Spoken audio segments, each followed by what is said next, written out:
భద్రాచలంలోని శ్రీ సీతారామచంద్ర స్వామి వారి సన్నిధిలో శ్రీదేవి శరన్నవరాత్రి ఉత్సవాలు ఘనంగా ముగిశాయి. ముగింపు రోజున లక్ష్మీ తాయారు అమ్మవారు నిజరూప మహాలక్ష్మి అలంకారంలో భక్తులకు దర్శనమిచ్చారు. విజయదశమి వేడుకలు వైభవంగా నిర్వహించారు. ఇందులో భాగంగా శ్రీరామ మహాపట్టాభిషేకం, సెమి పూజ, ఆయుధ పూజ, శ్రీరామలీల నిర్వహించారు. ఉత్సవమూర్తులను, ఆయుధాలను దసరా మండపం వద్దకు ఊరేగింపుగా తీసుకొచ్చారు. దేశం సుఖ సంతోషాలతో విరజిల్లాలని కోరుతూ అర్చక స్వాములు బాణాలను వదిలారు.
జై శ్రీరామ్.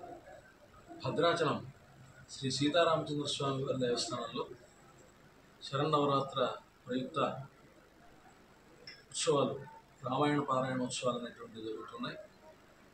ఒకవైపు అమ్మవారికి చేసేటువంటి ప్రత్యేకమైనటువంటి అలంకరణలు, అలాగే అమ్మవారి దగ్గర జరిగేటువంటి అభిషేకాలు, కుంకుమార్చనలు, వాటితో పాటుగా ఈ ఆలయమే రామాలయం కనుక రామచంద్రమూర్తికి సంబంధించినటువంటి శ్రీ రామాయణ పారాయణ సామూహికమైనటువంటి పద్ధతిలో సుమారుగా 108 మంది భక్తులతోటి విశేషంగా పారాయణ జరిపించడం జరిగింది. ఆ పారాయణ అంతా పూర్తయినటువంటి సందర్భంగా విజయదశమి నాడు స్వామివారికి మహాపట్టాభిషేకోత్సవం అనేటువంటిది ఈరోజు ఈ విజయదశమి నాడు జరుగుతుంది.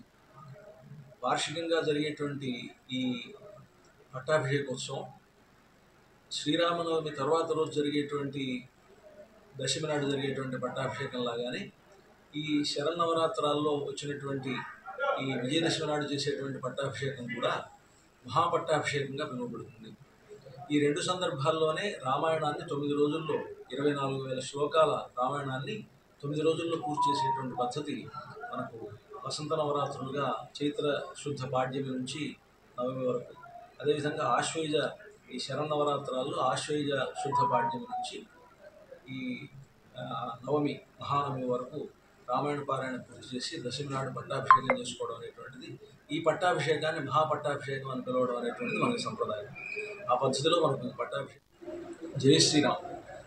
భద్ర